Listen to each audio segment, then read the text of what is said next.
Low bone density is definitely on my radar after breast cancer treatment. How about you? This video covers one of the easiest things that you can start doing to address this, rucking.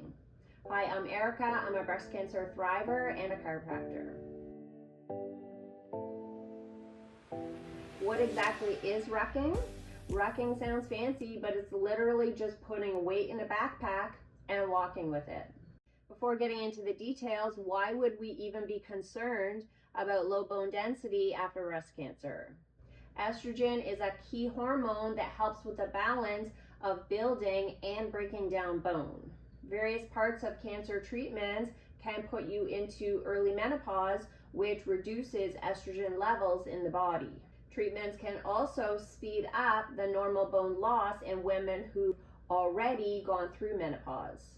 So when estrogen levels are lower, this causes the balance to tip, so there's more bone loss and increased risk of fractures.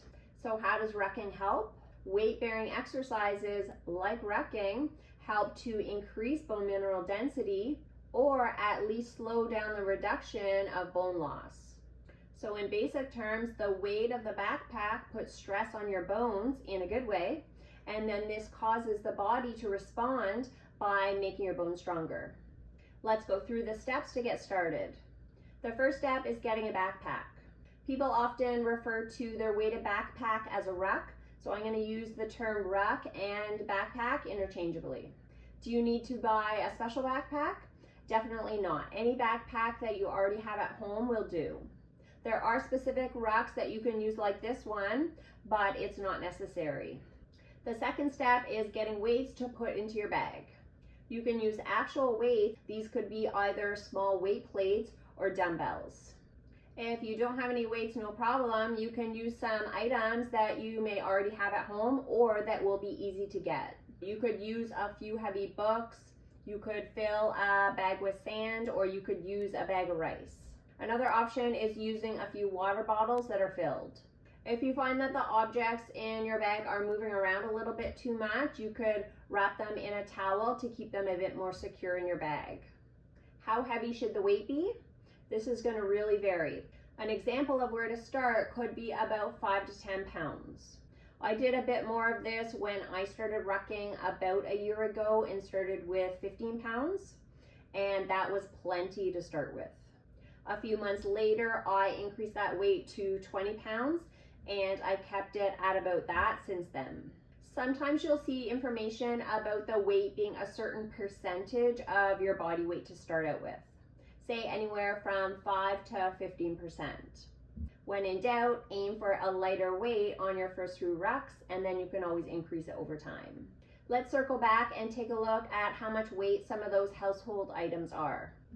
This is how much the books are, this is what the rice is, and this is how much the water bottles are. Depending on how much weight you want to carry, you could also combine some of these items in your bag. If you have more than one backpack and you're figuring out which one to use, or you're maybe going to go buy one, then these are some features to look for in a bag. Straps help to distribute the load that you're carrying. A lot of bags come with a sternum or chest strap.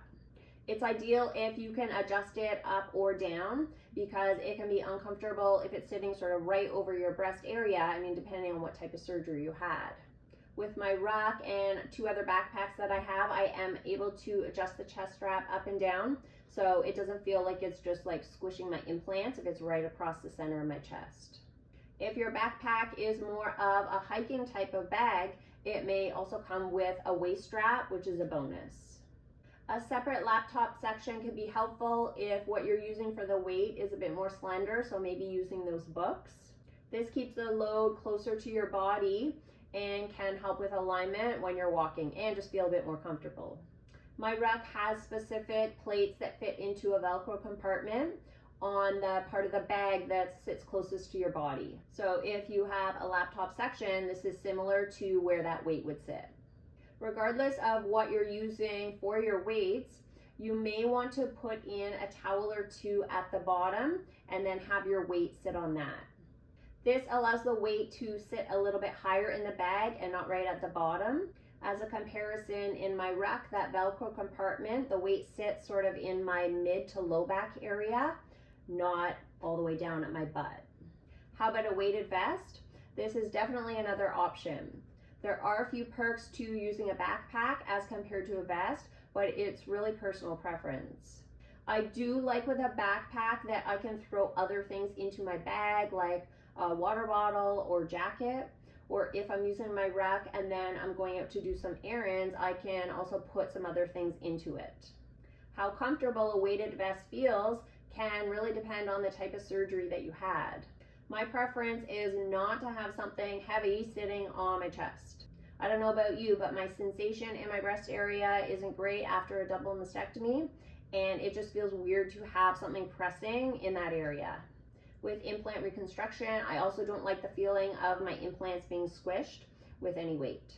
Some of the vests have adjustable weights so that you can take some of the weights in and out to vary the load. I do like with a backpack, you can increase or decrease the weight pretty easily as a comparison. Other vests aren't adjustable at all, and then you buy a vest with essentially a set weight. These tend to be more of a backpack style, and then there's straps over the shoulders just like a backpack. This may be more comfortable after breast cancer surgery rather having that weight sitting on your chest. Some of these backpack type of vests also come with a sternum strap. So again, depending on the style of it, it's great if you can adjust that up and down. How long should you walk and how often? In terms of building bone density for breast cancer patients, you're not going to find any specific information on exactly how long you should walk, what weight should you use, how frequent you should go. The research just isn't there. What we do know is that weight-bearing exercises are the best way to increase bone density, and rucking is certainly a weight-bearing exercise. The current recommendation for strength training post-cancer is a minimum of 2 sessions per week. This would be in addition to what's recommended for aerobic exercise. If you're going for a continuous walk, then you could start with about 20 minutes and then gradually increase your mileage over time. Another option is doing an interval walk where you're going up and down a hill a number of times. If I walk with a friend, I'll usually throw my ruck on and then go out for about an hour and a half. Other days I may go for a shorter ruck for about 30 minutes. Outside of CrossFit, rucking is my other favorite obsession, so this isn't actually a chore for me to go and do. I tend to do these rucks in addition to my strength training, not replacing those workouts. You could start out with 1 to 2 rucks a week and then progress over time. This could be in terms of the weight you're using, how long you're going out for, or how frequent you're doing it. Can you do rucking on the treadmill?